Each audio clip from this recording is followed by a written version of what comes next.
Hai, Assalamualaikum warahmatullahi wabarakatuh. Apa kabar teman-teman semua?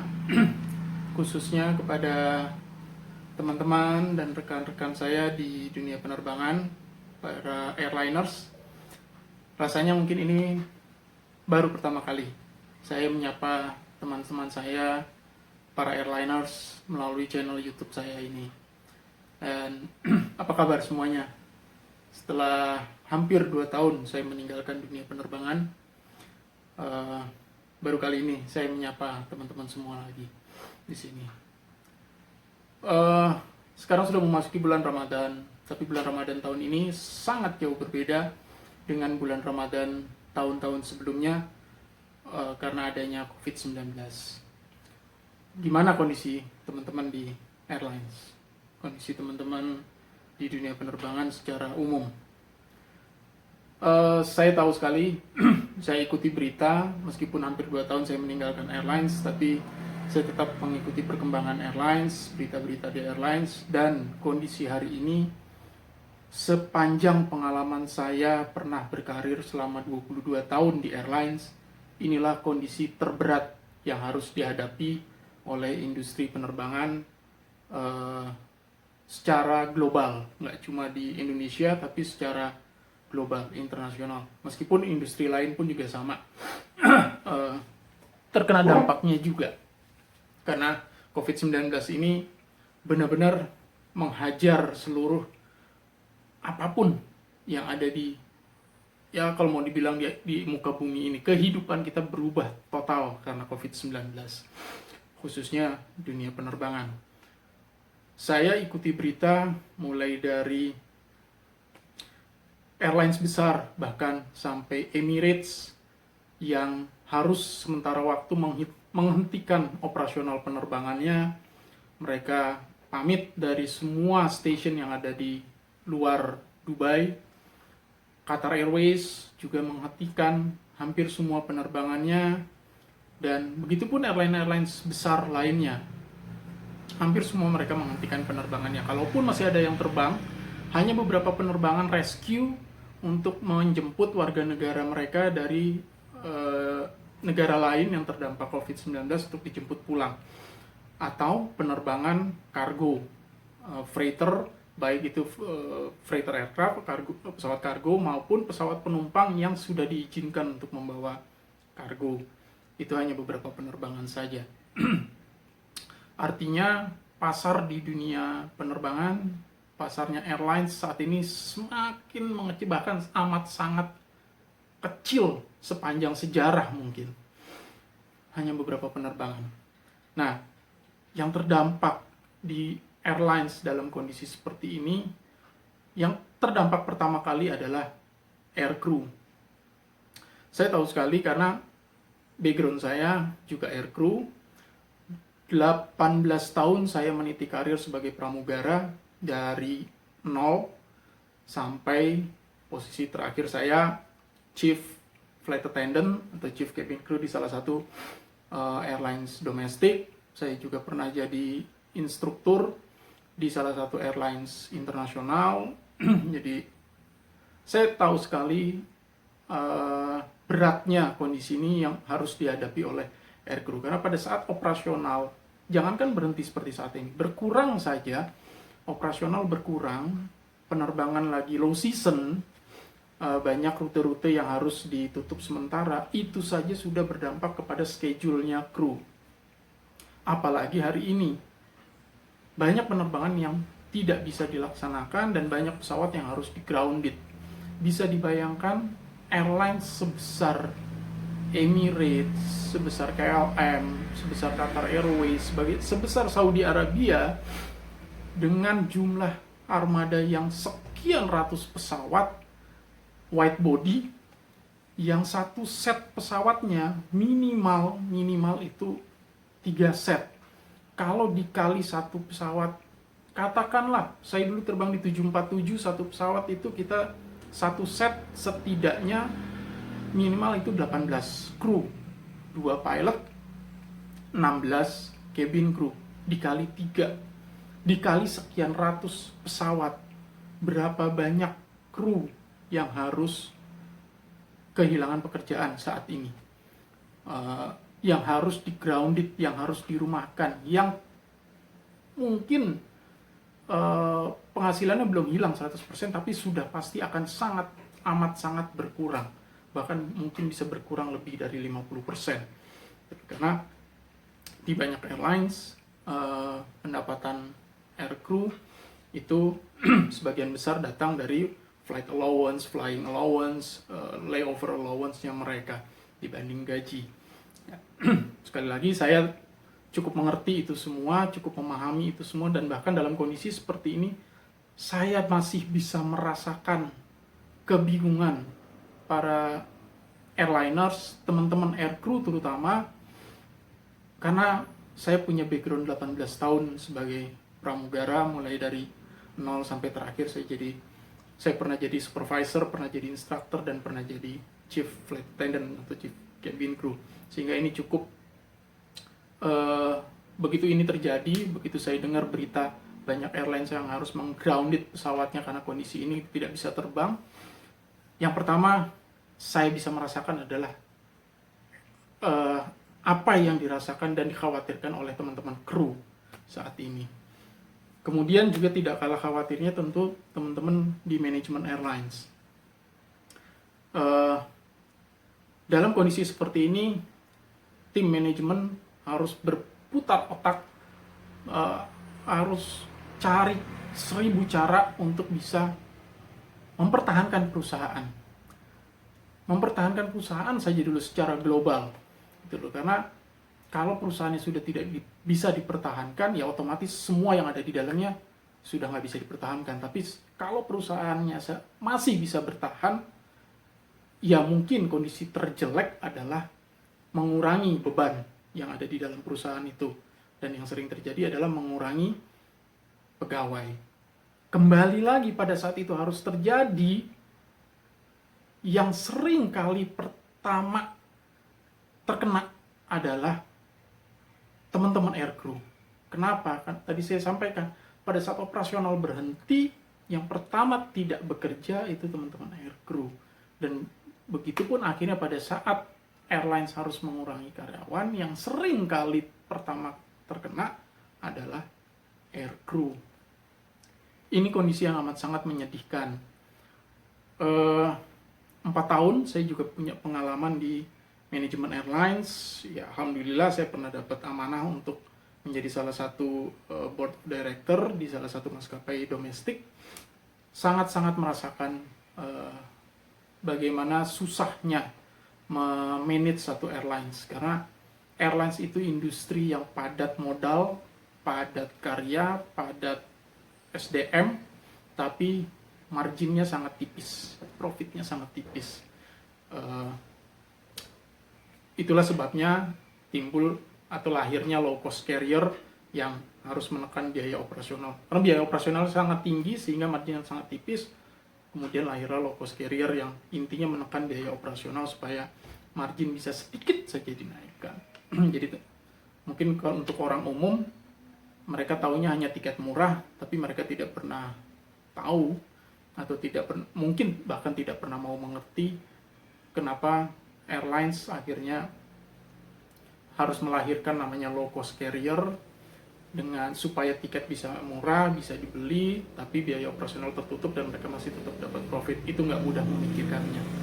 Dan pada saat menjelang Idul Fitri, kalau secara umum memang di awal Ramadan ini low season secara umum. Jadi itu hampir setiap tahun dihadapi oleh airlines. Tapi low season saat ini seharusnya sedang mempersiapkan peak season nanti di H-10 atau H-7 menjelang Idul Fitri dan H+7 sampai 10 setelah Idul Fitri. Disitulah masa panen airlines. Sayangnya tahun ini itu tidak akan terjadi sepertinya. Tidak akan terjadi karena untuk di Indonesia yang saya sudah tahu keluar PM25, saya tidak tahu detail isinya, tapi kurang lebih itu membatasi, bahkan mentiadakan penerbangan domestik sebagai implementasi dari larangan mudik dari pemerintah. Nah, otomatis airlines nggak bisa panen saat ini. Otomatis pula terdampak kepada teman-teman aircrew. Kalau dulu pada saat saya jadi pramugara di awal-awal tahun, kurang lebih 5 tahun pertama, seringkali, dan ini umum terjadi di teman-teman aircrew, perasaan seneng terbang kalau penumpangnya sedikit. Ya, ini yang belakangan akhirnya saya mulai menyadari setelah jadi senior dan kemudian supervisor, saya mulai menyadari, apalagi setelah di manajemen, ini satu hal yang sangat salah, gitu, sangat salah. Seharusnya lah pada saat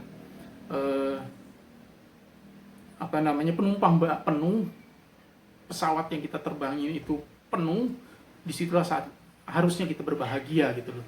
Kita terbang sibuk, schedule padat, disitulah kita harus berbahagia, karena artinya airlines kita masih terus bernafas, darah di airlines kita terus mengalir. Tapi pada saat low season, penumpang sepi, ya kapasitas penumpang yang ada di pesawat yang kita terbangi mulai 50%, apalagi kurang dari 50%, 70% aja harusnya kita sudah mulai sedih gitu loh, karena artinya ada sesuatu yang terganggu di sini. Ingat, margin dari penerbangan itu sangat tipis, biaya operasional tinggi, jadi kalau penumpangnya sedikit ya bisa dibayangkan. Nah, pada saat kondisi seperti ini terdampaklah teman-teman aircrew. Yang ingin saya sampaikan kepada teman-teman airliners, terutama sekali, khususnya sekali teman-teman aircrew, teman-teman flight attendant, teman-teman cabin crew. Ini kondisi yang kita nggak tahu kapan selesainya. COVID-19 ini belum ada yang bisa memastikan kapan akan selesai, benar-benar selesai di dunia ini, di secara global, sehingga industri bisa mulai. Kalaupun nanti sudah selesai, pada saat industri harus restart, tidak akan mungkin bisa langsung kondisinya sama seperti kemarin-kemarin. Namanya restart ini semua harus dari awal lagi, apalagi ini industri yang sudah terpukul, akan harus mulai dari awal lagi. Sehingga waktu kita harus survive, teman-teman di airlines ini harus survive akan makin panjang gitu. Nah, berarti sekarang tinggal nafas siapa yang cukup panjang untuk maraton yang nggak tahu kapan selesainya, nggak tahu berapa panjang ini jaraknya. Yang ingin saya share di sini, terutama teman-teman aircrew, kalau bisa dilihat di channel YouTube saya yang lain, nanti saya kasih linknya di bawah ini karena saya ada beberapa channel YouTube. Silakan klik link di bawah untuk melihat beberapa video saya di channel YouTube yang lain. Saya sudah mengatakan, karena saya dulu instruktur cabin crew dan saya lama jadi cabin crew, saya bilang ini adalah kondisi emergency situations with minimum time available. So, take your life vest, put it on, and be ready to inflate it. Ini sudah saatnya kalian mempersiapkan life raft, mempersiapkan life vest dan life raft kalian. Itu artinya you must do something else either than waiting for these situations to be better. Lakukanlah hal lain, berbuatlah sesuatu daripada hanya menunggu dan menunggu sampai kondisi ini menjadi lebih baik. Nggak tahu kapan jadi lebih baiknya. Mulailah melakukan sesuatu. Saya ingin sharing pengalaman saya. Syukur alhamdulillah, saya sudah mulai mempersiapkan life raft saya, bahkan mungkin sudah mulai mempersiapkan pesawat saya yang lain jauh pada saat saya masih aktif di airlines, dan justru pada saat saya masih menjadi supervisor waktu itu, sekitar tahun 2010 mungkin. Apa itu yang saya mulai? Saya memulai bisnis. Saya memulai bisnis pada saat saya masih menjadi supervisor di salah satu airlines internasional. Waktu itu saya berpikir, sampai kapan saya harus kerja terus sama orang? Satu. Yang kedua, sampai kapan saya harus kerja jauh dari keluarga terus-terusan? Yang ketiga, kalaupun saya bekerja dengan orang lain sampai usia pensiun, apakah setelah pensiun saya masih akan secure atau saya masih akan berada di zona nyaman? Berawal dari situ, saya memulai mencari sesuatu. Apa yang harus saya lakukan? Nah, di waktu luang, karena kru itu kalau tidak terbang banyak sekali waktu luangnya, mulai main internet akhirnya waktu itu. Karena kebetulan di compound saya waktu itu internet cukup bagus sekali, kencang dan gratis. Jadi sehari-hari kalau nggak terbang ya selain mengerjakan tugas-tugas dari kantor, kita juga browsing di internet. Akhirnya terpikirlah untuk memulai bisnis. Dan bisnis apa yang harus saya lakukan? Karena aim saya adalah saya ingin ada dekat dengan keluarga, mengawasi perkembangan anak-anak, dan mempunyai waktu yang fleksibel untuk melakukan apa saja yang ingin saya lakukan. Akhirnya saya berpikir bagaimana caranya untuk bisa meng-create satu bisnis di rumah. Nah, dari situlah saya ketemu dengan satu komunitas yang namanya bisnis dari rumah. Setelah saya ikuti komunitas itu, saya bergabung. Ditambah lagi, kebetulan di komunitas itu memang lebih banyak berbicara tentang bisnis travel, dan pekerjaan saya saat itu lebih banyak traveling. Akhirnya tercetuslah saya, dan travelingnya sebagian besar adalah membawa jamaah umroh dan haji. Sehingga nyambunglah semuanya, memulai bisnisnya harus dari rumah. Bisnisnya apa? Travel umroh dan haji. Orang berpikir, wah modalnya gede dong, gila perlu miliaran tuh, perlu ratus, ya miliaran lah untuk punya satu travel agency sendiri. Betul. Tapi kemudian setelah dicari-cari cara lagi, ternyata ada cara untuk bisa memulai satu bisnis itu bahkan dengan modal yang, kalau dibilang tanpa modal ya mungkin juga tidak, tapi modal yang sangat minim, modal yang sangat-sangat minim sekali. Gitu. Hampir tanpa modal, bukan tidak ada modal, hampir tanpa modal. Nah, saya coba, dan ternyata syukur alhamdulillah bisnis itu bisa berjalan. Nah, dari situlah berawal. Kemudian saya jalani itu waktu saya masih kerja di luar negeri, di airlines internasional, selama beberapa tahun, sampai akhirnya saya memutuskan untuk, oke, saya harus kembali ke tanah air, saya harus pulang untuk membangun bisnis ini menjadi lebih besar lagi. Nah, tapi pada saat saya pulang, saya harus menyiapkan sesuatu yang lebih proper, dan kebetulan saya mendapat kesempatan di airlines domestik. Saya mencoba di sana, dan di sana saya mendapat pengalaman baru, mendapat ilmu baru, mendapat sesuatu yang baru yang akhirnya saya pelajari dan menjadi bekal saya sekarang untuk membangun bisnis. Nah, setelah ini semua berjalan, di kondisi COVID-19, ternyata bisnis yang saya bangun pun terkena dampak, salah satu industri yang terkena dampak paling besar dari COVID-19. Kalau di video pada channel YouTube saya yang lain, saya menampilkan satu diagram kondisi industri atau kondisi bisnis dan peluang bisnisnya saat ini berdasarkan analisa dari Egypt, dari Mesir. Tapi secara umum saya rasa analisa itu bisa diambil oleh siapapun secara global gitu. Di mana di situ industri travel dan industri penerbangan dan maritim itulah dua industri pertama yang kena dampak paling besar.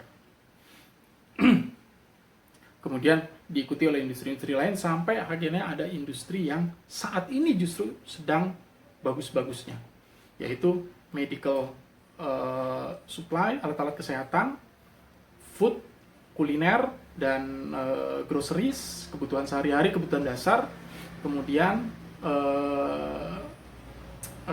healthcare dan personal healthcare, artinya produk kesehatan, vitamin, ya kalau sekarang termasuk masker, gloves, dan hand sanitizer segala macam, itu termasuk 3 produk yang sedang moncer lah saat ini. Nah, dengan terkena dampak paling besar di travel saya, otomatis tidak bisa jalan, dan kami sudah declare sampai di akhir Desember tahun ini bisnis travel belum bisa berjalan. Terus apa yang harus saya lakukan? Berarti kalaupun saya masih di industri penerbangan akan berhenti, saya jalanin industri travel pun berhenti. Syukur alhamdulillah pada saat saya berkomunitas dengan teman-teman pengusaha, teman-teman entrepreneur, teman-teman UKM, banyak sekali yang menyarankan untuk memulai bisnis dengan prinsip jala, menjala ikan gitu loh, atau jaring laba-laba. Artinya apa? Apa yang bisa dijalankan, bisnis apapun yang bisa dimulai, yang bisa dilakukan, lakukan semuanya. Setiap ada peluang, ambil coba semuanya. Nah, yang terjadi pada saya, setelah saya melakukan saran itu semua, sempat saya menjalankan beberapa bisnis di saat bersamaan. Di kondisi seperti ini, mulailah semua terseleksi. Sampai akhirnya, saya menjalankan bisnis travel, menjalankan bisnis kuliner, yaitu catering dan warung ayam bakar, menjalankan bisnis ekspedisi, meskipun saya sempat sedang membangun waktu itu agen properti dan toko online. Nah, dari semua itu, setelah bisnis yang pertama travel harus berhenti sementara, kuliner saya jalankan. Nah, disinilah jaring laba-laba bekerja gitu loh, atau jalanya bekerja, menseleksi satu persatu. Akhirnya sekarang bisnis kuliner saya yang berjalan dan alhamdulillah masih bisa survive, dan itu pula yang bisa menjadi atau membuat nafas saya jadi lebih panjang. Nah, kemudian dalam kondisi seperti ini, apakah masih bisa buka warung? Kalau catering masih ada yang pesen? Memang nggak bisa, memang nggak ada yang pesen. Bahkan order catering saya yang awalnya menjelang Ramadan kemarin, itu ada sekitar 3 catering prasmanan untuk wedding, semuanya cancel. Warung ayam bakar saya tutup setengah, artinya tidak bisa dine in, dan saya harus online. Artinya apa? Dalam kondisi seperti ini, kita tidak bisa hanya diam pasrah menerima keadaan. Kita harus bergerak, survive. Kita harus membuat sesuatu yang baru. Karena kondisi COVID-19 ini secara otomatis meng-create, kalau tadi pada saat sahur, saya lihat acara Deddy Corbuzier di salah satu station TV, dia bilang, this is a new normal condition. Kondisi normal yang baru. Kondisi normal yang baru. Jadi kita makin lama jadi makin terbiasa dengan kondisi PSBB, self karantin, di rumah aja, bisnis dari rumah, bekerja dari rumah, belajar dari rumah. Ini jadi sesuatu yang baru gitu loh. Jadi sesuatu kebiasaan baru, ya new normal condition itu tadi, meng-create sesuatu yang baru. Nah, akhirnya kita pun berpikir untuk mengembangkan bisnis dengan cara yang baru. Untuk itu, sekali lagi saya menyarankan kepada teman-teman di airlines, terutama sekali teman-teman seprofesi saya, para air crew, flight attendant, cabin crew. Guys, sekali lagi, this is emergency situations with minimum time available. Take your life vest, put it on, be ready to inflate it. Or maybe now you have to inflate your life vest. Then be ready to inflate your life raft. Prepare your life raft now. Itu artinya persiapkan sesuatu yang baru. Kalian yang punya skill lain selain sebagai kru yang menjadi profesi kalian, mulai aktif atau mulai jalankan skill kalian. Jadikan hobi kalian sumber income. Jadikan skill kalian yang lain sumber income. Itu semua sekarang bisa dijalankan. Kalian tidak terbang, kalian di rumah aja, kalian tidak punya schedule terbang, banyak waktu di rumah, lakukanlah sesuatu. Saya senang sekali mendengar sahabat saya yang dulu sama-sama kami membangun karir di International Airlines dari nol sampai akhirnya kami sama-sama jadi instruktur. Pada saat kondisi normal dia tentu profesional, dia sangat profesional, aktif sebagai instruktur cabin crew. Tapi hari ini karena dia punya skill menjahit, saya senang sekali mendengar dia sekarang memproduksi masker batik. Jadi apa yang dia produksi sesuatu yang hari ini sedang dibutuhkan. Kalau tadi saya bicara 3 industri yang sedang moncer di masa COVID-19 ini, dia bergerak di salah satunya. Dan produknya atau yang maskernya sampai sudah keteteran dia bikin gitu loh. Apalagi karena maskernya masker batik yang tentu dengan membawa kearifan lokal di sana. Akhirnya jadi nilai plus, nilai lebih. Dan meskipun pekerjaannya, dunia profesionalnya untuk sementara harus berhenti, dia bisa mulai beralih ke dunia bisnis, dan itu sudah berjalan. Ada juga teman saya yang lain di airlines yang berbeda juga sekarang, bahkan dia menjalankan hampir sama seperti saya yang saya jalankan dulu. Dia bikin masker juga, dia sekarang jual frozen food juga, dia jual ikan teri, ikan asin, segala macam produk-produk ikan kering lah. Ikan kering, bahkan itu dari luar kota dia bawa, dia punya teknik tersendiri. Itu nanti akan saya bahas di YouTube channel saya yang lain, bagaimana caranya bisa memulai semua bisnis ini, sekali lagi dengan modal yang amat sangat minim. Nah, bagaimana mereka semua menjalankan usahanya yang entah, ya mungkin sekarang kondisinya terpaksa, tapi keterpaksaan ini meng-create sesuatu yang baru yang juga positif. Hari ini jangan berpikir untuk buka toko, buka outlet, lupakan itu semua karena itu sesuatu hal yang tidak mungkin karena sudah dilarang jelas-jelas. Peluangnya apa? Bagaimana cara memulai bisnis itu? Online. Sekali lagi, saya ingin kan saya bikin video ini karena tergelitik setelah tadi waktu sahur melihat acaranya Deddy Corbuzier dengan Menteri UKM. Beliau menyampaikan bahwa saat ini industri yang paling prospektif, yang akan bisa menolong siapapun adalah industri online. Jenis bisnis apapun selama itu di-online-kan akan bisa hidup. Nah, ini juga sama seperti yang disampaikan oleh Jack Ma. Hanya bisnis atau industri yang bisa beradaptasi dengan online lah bisnis yang akan dapat bertahan hidup dan maju. Kalau tidak bisa beradaptasi dengan online, ya perlahan tapi pasti akan punah. Dan itu sudah terjadi. Hari ini semakin terbukti. Jadi, sekali lagi saya ingin menyampaikan dan ingin menyapa teman-teman, sahabat-sahabat saya di industri penerbangan, airliners, khususnya teman-teman aircrew. Ayo kita mulai bergerak, ayo kalian mulai bergerak. Menunggu schedule terbang lagi, nggak tahu kapan. Menunggu pesawat kalian on prepare and take off lagi, belum tahu kapan. Sementara kehidupan ini harus terus berjalan, keluarga kalian tetap harus ditopang, kehidupan keluarga kalian tetap harus berjalan terus. Mulailah membangun bisnis masing-masing, mulailah membangun aset kita sendiri, karena bagaimanapun pada saat kita bekerja dengan orang lain, kita membangun aset untuk orang lain.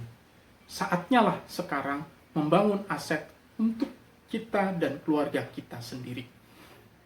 Mulai dari sekarang. Sekarang adalah momennya, ini momentum yang cukup baik untuk memulai membangun aset kita dan keluarga kita sendiri. Dan aset apa yang paling baik dibangun saat ini dan memiliki prospek sangat baik ke depan, entah itu setelah pada masa COVID-19 atau setelah nanti COVID-19 ini selesai, yaitu aset digital. Bangunlah aset digital kalian, online-kanlah apapun bisnis yang kalian jalankan, online-kanlah apapun yang bisa, skill yang bisa kalian lakukan saat ini. Kalau tidak punya produk atau tidak bisa membuat produk apapun, bukan berarti kalian tidak bisa bisnis. Karena resource untuk memulai bisnis itu ada di dalam diri kita. Apa yang bisa kalian mulai? Mulai dari skill kalian. Satu contoh saya sampaikan, silakan cek di YouTube, di channel YouTube, bisa di searching, banyak sekali video-video yang kontennya itu konyol, lucu, kadang nggak jelas, atau bahkan hanya kehidupan sehari-hari saja, itu bisa menghasilkan uang yang tidak sedikit. Dan itu justru bisa menghidupi si pemilik konten dengan keluarganya. Artinya apa?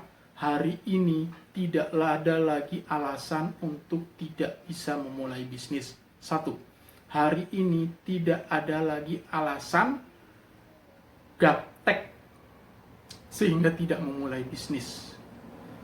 Saya selalu bilang, kalau kalian sudah bisa WhatsAppan, kalian punya sosial media dan aktif di sosial media, jangan pernah ngomong kalian gaptek. Karena kalau sudah bisa seperti itu berarti tidak lagi gaptek. Oke, dua, tidak ada alasan. Yang ketiga, hari ini asal kita punya kemauan, pertama, kita kreatif, segala hal bisa menghasilkan uang, bisa jadi bisnis. Oke, teman-teman, kalau ingin lebih detail mendengarkan sharing-sharing saya, mendapatkan ide-ide lain, karena apa yang saya sampaikan ini adalah pengalaman yang pernah dan sedang saya jalankan. Jadi saya bukan ingin menggurui, bukan ingin menasihati, bukan ingin memotivasi, karena saya bukan motivator. Saya hanya ingin sharing pengalaman saya yang pernah dan sedang saya lakukan kepada teman-teman yang pastinya di lingkungan saya sendiri dan lingkungan saya yang profesional saya dulu. Sekali lagi, karena saya tahu dan saya masih bisa merasakan apa yang sedang terjadi pada teman-teman airliners, terutama teman-teman aircrew, khususnya flight attendant atau cabin crew. Saya masih bisa merasakan kegalauan kalian, karena bagaimanapun juga darah saya masih darah flight attendant, masih darah cabin crew, masih darah airliners. Dan bahkan saya nggak pernah bilang atau dalam hati saya selalu menanamkan, saya tidak berhenti dari airlines, saya tidak berhenti dari dunia penerbangan. Saya hanya sedang memulai adventure yang baru untuk, ya kalau masih memungkinkan, suatu hari saya ingin sekali kembali ke dunia penerbangan. Itu karena bagaimanapun itulah dunia saya, itulah bidang saya yang paling dasar. Dari situlah saya bisa berkembang kemana-mana, termasuk hari ini menjadi entrepreneur. Oke teman-teman, para airliners, semoga sharing saya di hari ini setelah sahur, setelah subuh bisa membawa manfaat. Kalau teman-teman ingin mendengar sharing-sharing saya yang lainnya, yang lebih detail lagi, silakan klik link di bawah ini. Nanti saya sampaikan beberapa link channel YouTube saya yang lain, karena saya punya beberapa channel YouTube yang spesifik men-share tentang bisnis saya atau tentang apa yang saya lakukan secara satu persatu. Sementara di channel ini ada secara general aja. Oke, semoga teman-teman tetap bisa survive, tetap semangat, tetaplah berkreasi, tetaplah kreatif, dan sekali lagi, mulailah membangun aset sendiri. Mulailah membangun masa depan sendiri, dan mulailah mengambil tanggung jawab atas diri sendiri dan keluarga. Artinya di sini tanggung jawab itu dipegang sendiri. Tidak lagi bergantung pada orang lain. Tidak lagi bergantung pada perusahaan orang lain, tapi bergantung pada kaki kita sendiri. Jangan lupa di bulan suci Ramadan ini perkuat doa, jangan pernah ditinggalkan. Pastikan semua doa itu disampaikan kepada Yang Maha mengabulkan. Semua permintaan itu disampaikan kepada Yang Maha mengabulkan, terutama di bulan suci Ramadan ini, agar apapun yang teman-teman inginkan untuk teman-teman dan keluarga dapat segera tercapai. Amin. Dan jangan lupa juga setelah itu bertawakallah. Sabar dan tawakal. Kondisi ini tidak hanya teman-teman sendiri yang menghadapi, semua menghadapi. Anda, saya, dan kita semua menghadapi kondisi yang sama. Untuk itu, saya ingin sekali berbagi, ingin sekali sharing cerita ini, dan semoga cerita ini bisa jadi inspirasi, bisa menimbulkan ide baru di teman-teman, dan bagi saya semoga sharing ini menjadi sedekah saya, menjadi amal ibadah saya jika itu bermanfaat bagi teman-teman semua. Oke, itu saja sharing-sharing saya kali ini. Mudah-mudahan nanti masih akan ada lagi video-video yang lain yang akan saya sharing di channel YouTube saya. Jangan lupa subscribe channel YouTube saya ini dan klik loncengnya, like and share juga, supaya setiap kali saya sharing teman-teman dapat terupdate. Dan semoga dengan teman-teman like dan share ini menjadikan, kalau memang ada manfaatnya dari video ini, manfaatnya jadi semakin tersebar luas, semakin banyak yang merasakan manfaatnya, dan kita juga bisa sharing pahala, kita juga bisa sharing kebaikan, sharing amal, dan jadi pahala kita bersama. Oke, itu saja. Terima kasih teman-teman, sukses selalu, semangat selalu. Sekali lagi, selamat menjalankan ibadah puasa. Semoga puasa kita, amal ibadah kita selama bulan Ramadan ini diterima oleh Allah Subhanahu wa Ta'ala. Dan tetap, meskipun dalam kondisi seperti ini, puasa tahun ini tetap bisa menjadi puasa terbaik dalam hidup kita, karena kita nggak tahu tahun depan kita masih ketemu dengan bulan Ramadan lagi atau enggak. Terima kasih. Wassalamualaikum warahmatullahi wabarakatuh. Semangat dan sukses selalu. Amin.